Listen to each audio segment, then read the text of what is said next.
बिस्मिल्लाहिर्रहमानिर्रहीम। अस्सलाम वालेकुम। आज हम बात करेंगे पीसीओएस के बारे में कि किस तरह से हम पीसीओएस को ट्रीट कर सकते हैं। अपनी डेली लाइफ में खुराक को इस्तेमाल करके पीसीओएस को हम किस तरह से ट्रीट कर सकते हैं। मैं हूँ डाइटिशियन खंसा। सबसे पहले हम ये देखेंगे कि पीसीओएस क्या है। पीसीओएस मेल हार्मोन है जो कि हमारी बॉडी में बहुत सारी डिफरेंट चेंजेस लेकर आता है। पहले नंबर पर तो यह है कि हमारी ओवरीज में एक सिस्ट बनती हैं। सिस्ट जो वो मुख्तलिफ किस्म की हो सकती हैं, पानी की भी हो सकती हैं थैलियाँ, या फिर गदूदें, मतलब उनको कहेंगे। ओवरीज में सिस्ट बनती हैं जिसकी वजह से इम्बैलेंस हो जाते हैं हमारे पीरियड्स। और इसकी जो दूसरी वजह है वो चेहरे और जिस्म पर गैर मुनासिब बालों का उगाना और वेट गेन हो जाता है। इसके साथ साथ कुछ दूसरी भी अलामत होती हैं जिसमें डायबिटीज़ और कोलेस्ट्रॉल लेवल का बढ़ जाना, हार्ट डिजीज़ और डिप्रेशन वगैरह शामिल है इसमें। अब हम बात करेंगे इसमें काजिज़ की कि इसकी मेन वजूहात क्या हैं। जो सबसे पहली इसकी वजह है वो मेल हार्मोन का बढ़ जाना, जिस्म में मेल हार्मोन का बढ़ जाना। दूसरी बड़ी वजह जेनेटिक्स भी हो सकता है। अगर आपके जेनेटिक्स में या आपके विरासत में और लोगों को इस चीज़ का मसला है पीसीओ का, तो आप फर्दर जनरेशन में भी ये चांसेस हैं कि आ सकता है। ठीक है, ये जो जेनेटिक्स वाला ऑप्शन है इसको हम चेंज नहीं कर सकते, ना ही इसको ट्रीट कर सकते हैं। अलबत्ता खुराक से आप इसको मॉडिफाई कर सकते हैं कि आप रेगुलर बेसिस पर एक्सरसाइज करें और अपनी डाइट को बेहतर करें। थर्ड नंबर पर आ जाता है इंसुलिन रेजिस्टेंस।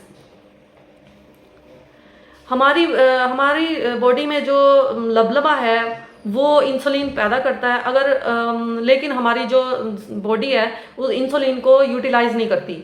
जब वो उसको यूटिलाइज नहीं करती तो हमारे सेल्स और ज़्यादा इंसुलिन डिमांड करते हैं। तो इस तरह इंसुलिन बढ़ती जाती है, लेकिन हमारे सेल जो हैं वो इंसुलिन को यूटिलाइज नहीं करते और हमारी बॉडी में इंसुलिन का लेवल बढ़ जाता है। एट द रिज़ल्ट हमें शुगर की बीमारी भी हो सकती है। चौथे नंबर पर ओबेसिटी आती है। इसमें वेट भी बढ़ जाता है इम्बैलेंस डाइट की वजह से भी, और हार्मोनल इम्बैलेंस की वजह से भी वेट बढ़ जाता है। ओबेसिटी के साथ साथ कुछ अदर अनासिर भी हैं जैसा कि हार्ट डिजीज़, बीपी और कोलेस्ट्रॉल लेवल का बढ़ जाना। अब हम बात करेंगे कि पीसीओएस किस तरह से हमारी बॉडी को अफेक्ट करता है। सबसे पहले नंबर पर आ जाता है कि इनफर्टिलिटी हो जाती है, यानी कि एक फीमेल जो है वो प्रेग्नेंट नहीं हो सकती। नेक्स्ट लेवल पे आता है मेटाबॉलिक सिंड्रोम। इसमें हो जाता है जिसमें हमारा जो है बीपी लेवल अप हो जाता है, कोलेस्ट्रॉल लेवल बढ़ जाएगा, शुगर लेवल बढ़ जाता है बॉडी में। एचडीएल जो है वो कम हो जाते हैं, अच्छे वाले फैट्स जो हमारी बॉडी में कम हो जाते हैं, और जो बैड फैट्स हैं वो बढ़ जाते हैं जिस्म में। शुगर लेवल बढ़ जाता है, डायबिटीज़ हो जाती है, डिप्रेशन हो जाता है। डिप्रेशन इस वे में कि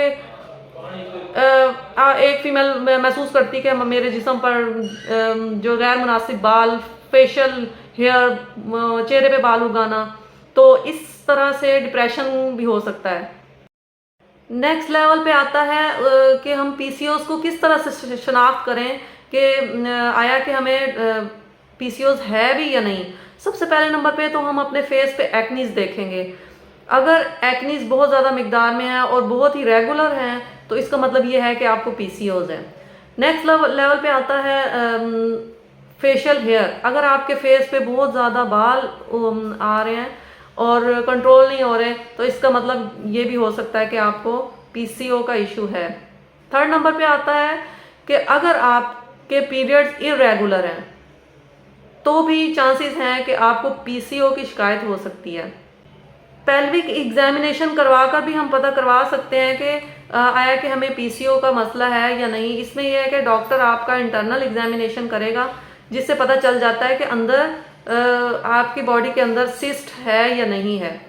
नेक्स्ट नंबर पे आता है कि अगर आप ब्लड टेस्ट करवाएं तो उससे भी पता चल जाता है। ब्लड टेस्ट मींस कोलेस्ट्रॉल का, इंसुलिन का, ट्राइग्लिसराइड का। आप ब्लड टेस्ट करवाएं तो भी आप पता करवा सकते हैं कि आपको पीसीओ का इशू है या नहीं। थर्ड नंबर पे आता है कि आप अल्ट्रासाउंड करवाएं। अल्ट्रासाउंड से भी आपकी रिपोर्ट से पता चल सकता है कि आपको पीसीओ का इशू है या नहीं। अब हम आ जाते हैं इसके ट्रीटमेंट पर, जो कि सबसे अहम पॉइंट है कि इसको हम घर में रहकर किस तरह से ट्रीट कर सकते हैं। सबसे पहले तो यह है कि हम अपना लाइफस्टाइल ठीक करें, अपने खाने पीने की रूटीन, अपने सोने जागने की रूटीन को बेहतर बनाएंगे तो इसको हम ट्रीट कर सकते हैं।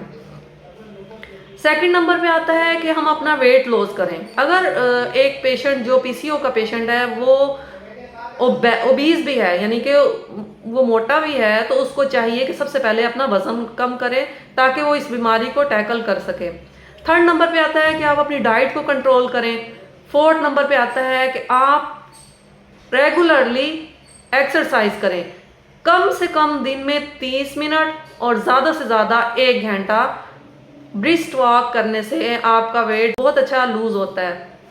अगर आप बॉडी का 5 से 10% हिस्सा वेट लूज करते हैं तो आपके मेंस्ट्रुअल साइकिल या पीरियड्स जो हैं वो रेगुलर हो जाते हैं। और डाइट से आप कोलेस्ट्रॉल लेवल को कंट्रोल कर सकते हैं, इंसुलिन लो कर सकते हैं अपनी डाइट से। लो कार्बोहाइड्रेट डाइट जो है वो आपके कोलेस्ट्रॉल और इंसुलिन लेवल को कम करेगी। अब हम बात करेंगे कि कौन कौन सी खुराक से हमें बचना चाहिए कि ताकि हमारी ये इस बीमारी से हमें निजात मिल सके। सबसे पहले नंबर पर तो आ जाता है कि हमें वाइट राइस नहीं खाने। White rice, refined flour, alcoholic beverages, sugary beverages, high sugar cereals, progressed snacks, saturated fats नहीं लेने, मतलब कि मक्खन, घी या जो जमे हुए ऑयल्स होते हैं वो वाले। इसकी बजाय आप ऑलिव ऑयल यूज़ कर लें।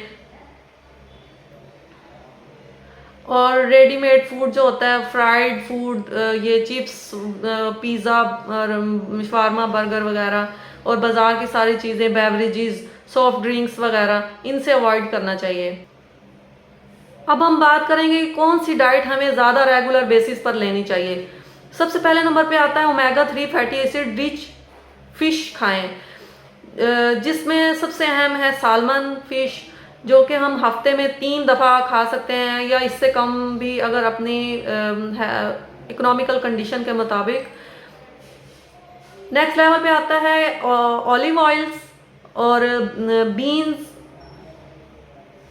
और लेग्यूम्स, मतलब ये जो लोबिया वगैरह होता है। और इसके अलावा नॉन स्टार्ची फूड और whole grains, whole fruits, whole vegetables, ना कि हम जूस पिए। हमें एक पूरा मतलब कोई फल खाना है। मिसाल के तौर पे मौसमी का अगर हम जूस पीना चाह रहे हैं तो उससे ज़्यादा बेहतर है कि हम मौसमी एज इट इज़ खाएं। अगर वीडियो अच्छी लगी हो तो लाइक करें, शेयर करें और कमेंट करें। अपना बहुत सारा ख्याल रखें और मुझे दें इजाज़त। अल्लाह हाफिज़।